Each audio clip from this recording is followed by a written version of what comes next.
Alright, we're back with the daily. Yeah. And we're going to look at another game. Let's see if there's any questions in chat. I said we'd take some questions in chat. Okay, this is what I'll do. There really were not that many. So let's see here. Let's take one more.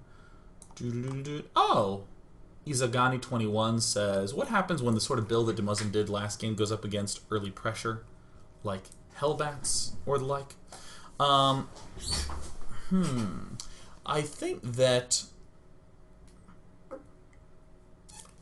that may very well be one of the biggest struggles for DeMusliM in the game we saw in part 1, where DeMusliM was going for very, very fast upgrades, because it's kind of hard to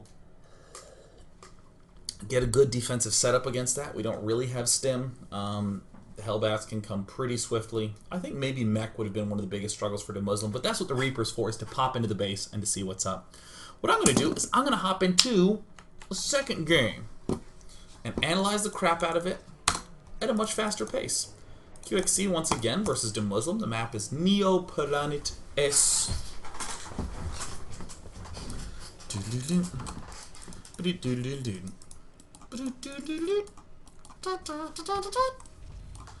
So this is a map where I like anything that involves an air unit, largely because of this big path in the middle. It means we can retreat back over reasonably safe ground.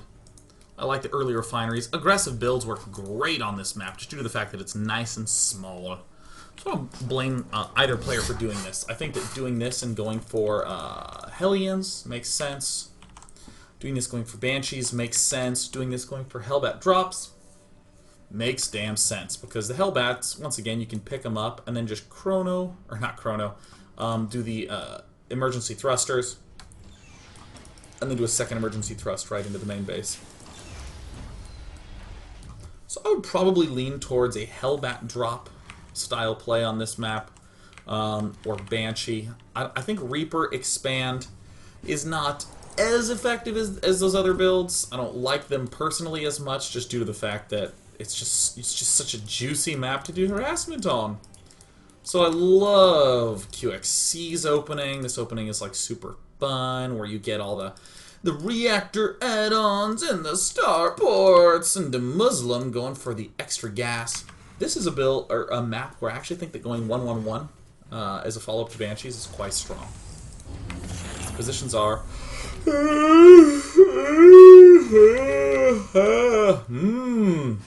so close. So close these positions are.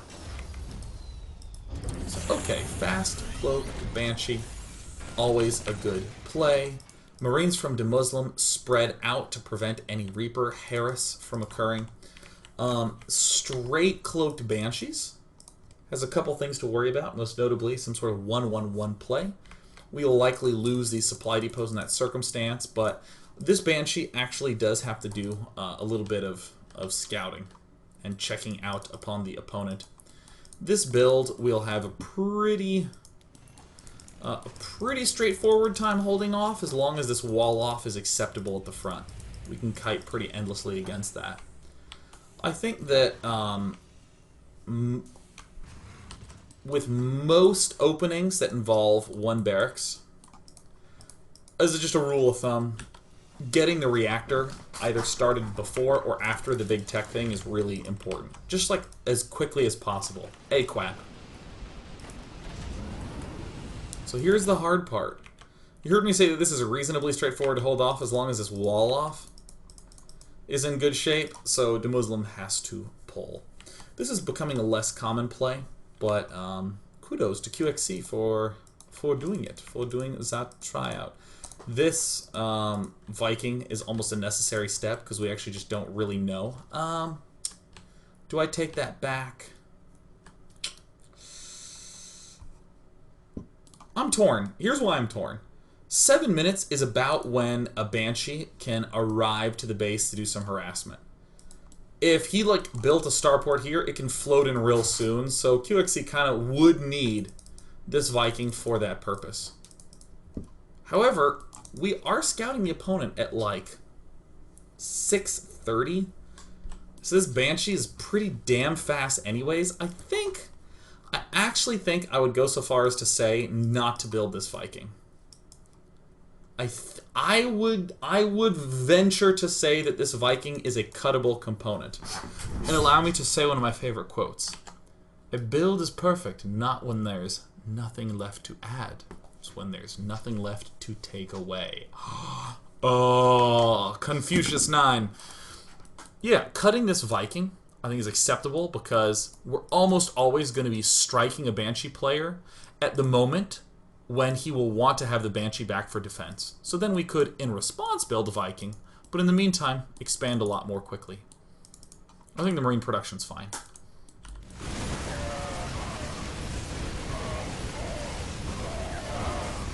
So this is a yucky situation for DeMusliM to be in. I think it's a cool build from QXC. This build will outright kill a lot of these fast tech plays. We're starting to see why we talked about getting this reactor so quickly. Elsewise, we'd be in a rough position.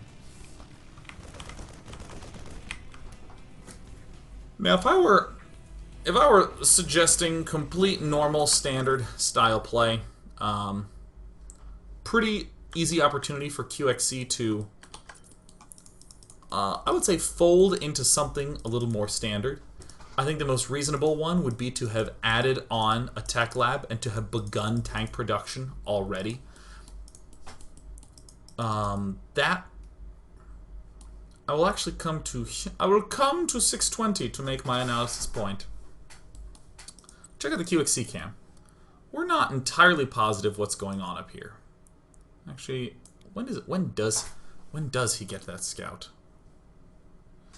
I guess we're gonna have to go back to the 4-minute mark and find out. I'm always looking to adjust builds as little as humanly possible. Sort of my modus operandi. Alright, Hellion moves out. This will see either some Marines and an expand, or it will be able to poke up the ramp. You see him sort of going back and forth and checking. Alright, cool. We're up against starport play. And a fast starport at that. Again, I think that seeing that makes it reasonable to be like, go Viking! But I think timing-wise, it should be stated that the Banshee can't really pop out right now, and we should be able to kill him. We generally should be able to kill him. If he runs away with his Banshee. So in this position, I would go expand, tank, and try to deal the damage. Such as with this push. I mean, in this spot that QXC has wound himself up in, it's very easy to dominate this with a reasonably swift tank force. And why is that? If he's opening up Banshee, it means he can't be high on barracks count. And if he's going Banshee, he also is delaying his own tank production. So he's low on Marines, he's low on tanks. So tanks are really, really good in that spot. That logic can't be applied to all situations, because, I mean, let's say we saw, we might say, okay, if he's going to be low on Marines and low on tanks, well then, okay, I'll go for mass Marine. Doesn't quite work that well, because sure, you will definitely have more Marines than he will.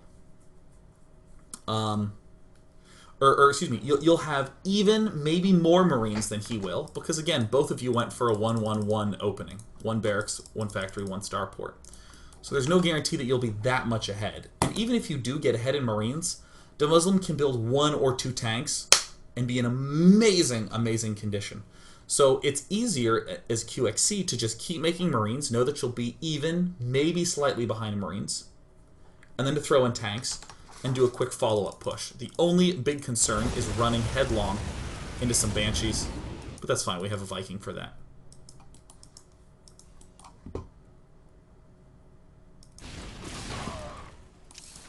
So I think this is kind of a cool spot that QXC's in.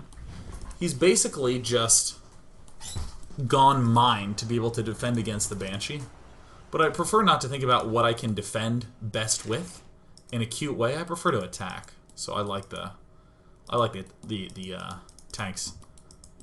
And I don't like harassy type attacks. I like big, muscly, juicy, gooey attacks.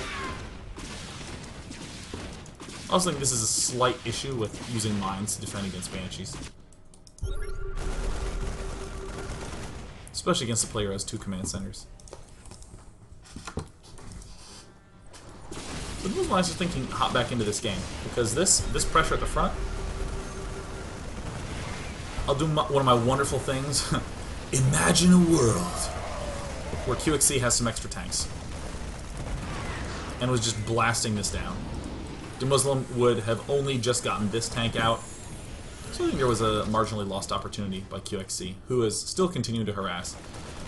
The finesse required to perform these drops properly is really hard, so props QXC for performing that, but I do think that he cost himself a little bit. So, okay. In now this position, QXC, I think, is starting to just do more of a pullback to normal type play. I think DeMusliM is going to be okay because he is even in tanks. Even though he will be behind on Marines, he's going to get ahead in economy. He's going to get ahead in upgrades. This is a very defensive build structure by QXC. Or excuse me, by DeMusliM. So QXC, I feel like this sort of play... I think the drops getting this out of position. I actually want to come look at this really. I want to sweep over it with a fine-tooth comb. So this I think is the most important component to this attack. If this got owned, I think this force that's moving across the map from QXC would pull back. But okay, we saw a tank here. There it is. We're doing this kind of drop stuff to get this sort of stuff out of position. I think that even without moving the tanks here, I also think that this is a fine location for tanks. There's a very weird location for tanks on this map, which is here. This piece of terrain, this seemingly uninteresting piece of terrain, is one of the most important critical positions for Terran vs. Terran on this map. Because if I have my tanks here, you can't move your Marines up and down this ramp easily. So essentially, either all your forces build up here, or all your forces build up here, if I got my tanks on this little piece of terrain. Or for QXC, it would be here. Just tanks in range of the ramp. So if you have all your units here, I'll just drop up into the main base and begin killing stuff off. Or if you have all your units up in the main base, I'll leave my tanks there, and I'll begin working up. So QXC just says, oh, well, I can siege up within range of your command center, and just goes for it. So I think that's great. Getting himself a lot of good damage. A lot of good damage. So right now, I'd just say QXC is winning hard. Okay, so here is a question. Should QXC be going double tech lab?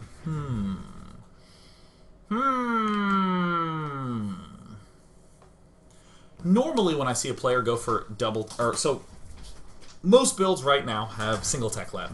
Most builds are getting a tech lab so quickly that you can easily just sort of like throw down the tech lab, start stem early, and then a little while later start combat shield, and oh hey, I just hit 11 minutes, nice, it's time to move out with medevacs. But here we're seeing that we are at the 13-minute mark. So sensibly, I think one might say, gosh, I'm late on my ups. I better get it. Fast, fast, fast. But looking at the timer is not as important as sort of seeing the game state that your opponent is in. I mean, DeMusliM has actually not started up stim at all. QXC doesn't know about these 1-1s. DeMusliM is playing for a very long-term play. The instant this command center was built, instead of barracks 2 and 3, DeMusliM was claiming, I'm going to be hyper-defensive for a long time. So, do I feel that this is... I guess I would probably do this as QXC, provided that I'm actually trying to... or I actually have a legit ability to secure this location.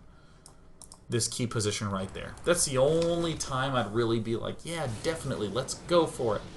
Otherwise, I might just go, like, just stem and go into macro mode and then try to take this expand.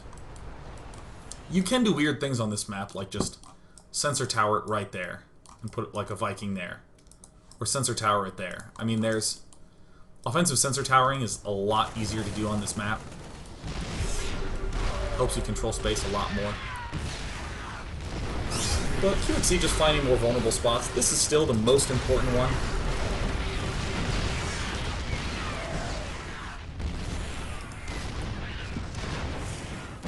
So, yeah, more barracks. See, again, like, right as you're going to take the third base. 5 barracks, all with add-ons and a factory, is about the normal look.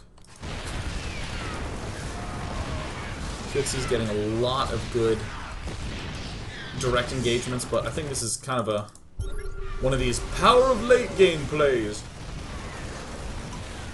When people say play macro, sort of hidden underlying thing there is, you know, play for the long-term game. Get those upgrades up.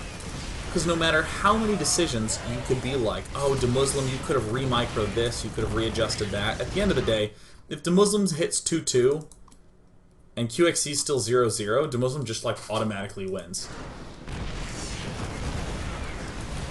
Yeah, this I think was a big error, not having just the constant rally of units there. I think you really can't afford it on a map that's this sort of tense and small. Because now, oh no, DeMusliM has control of this piece and this one. These drops are... This is just like a very, very highly risky minus EV drop. I actually think we can see that if we just go to the Units Lost tab. Okay, so it was basically 4,500 to 5,000. Yeah. Some significant losses there. Okay, so we have an evened up game. What do you do as DeMusliM? I would say it's a very straightforward decision. Wait for 2-2, and then do a push that tries to control this area. Just a really simple direct push. No reason to complicate it. We identified that this was the most significant spot on the entire map to be able to siege within range of this. If we have that, then we can hit the natural, the main, or the third base. So the Banshee, all formalities. If I'm DeMusliM, I'm waiting for 2-2. I'm hanging out, gonna have a 2-2 party. It's a 2-2 party. Just defend until then. It's a party of 2-2s.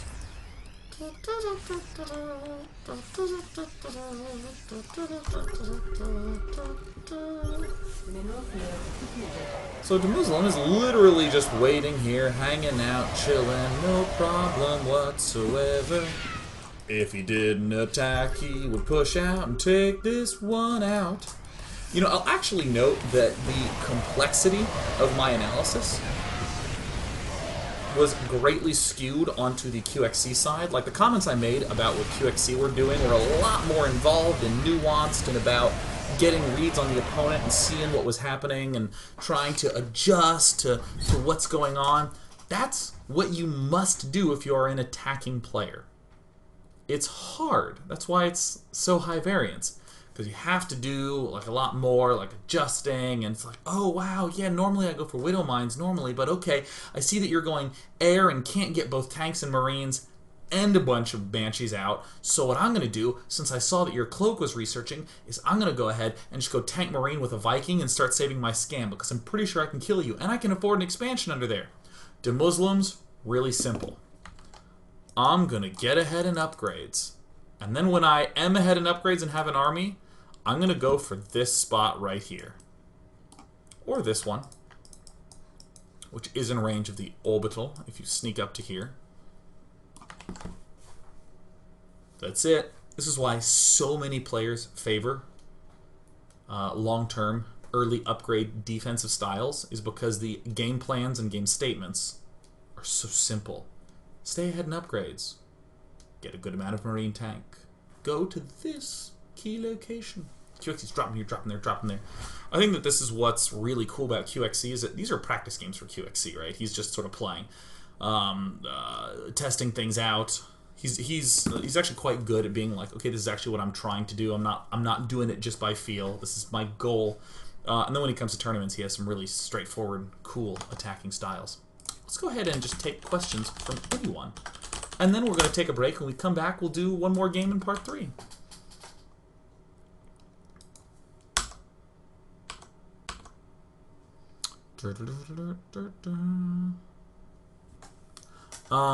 Sagacious Techie says, Day9, is that cliffside siege spot most important in just TvT? Or is it equally effective in every matchup? And how many tanks should you devote to that spot specifically?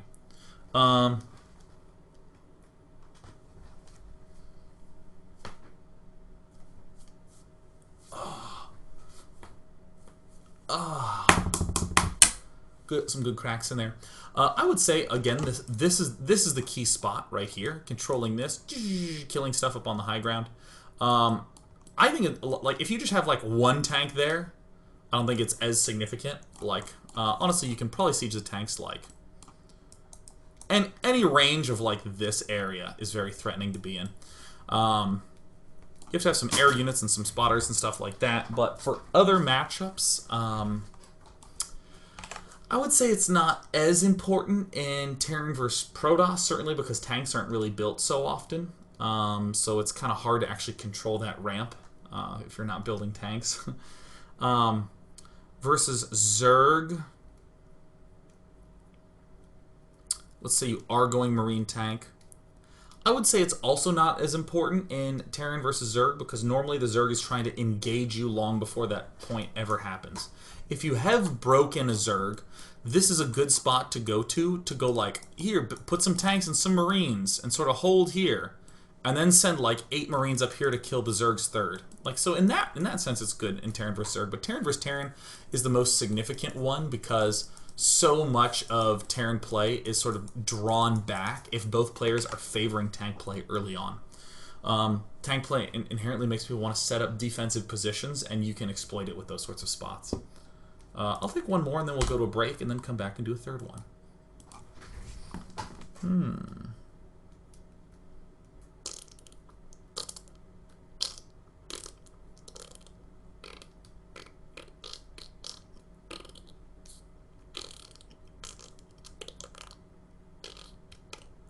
I'm going to take this long question that everyone seems to be pasting in chat. What is your view on the Hellbat being considered a mech biological unit? Do I think any adjustment needs to be made? No, I think it's fine. I think the Hellbat's fine. I don't think there's any issues at all with the Hellbat. I think it's a completely fine unit. That's it. People ask me, do I think balance changes should happen to the unit? Hell no, man. People aren't even using Hellbats enough for anyone to make that statement. The Hellbat has a weird history. People were like, this unit's bullshit. Blizzard does not know what they are doing. Dustin Browder is a hater of babies. You know, people were losing their minds. And then one day it just stopped without any really significant adjustments to it. I have no idea. Either way, we're going to go to a break because when we come back in 3 minutes, we're going to look at more TvT games. Yeah.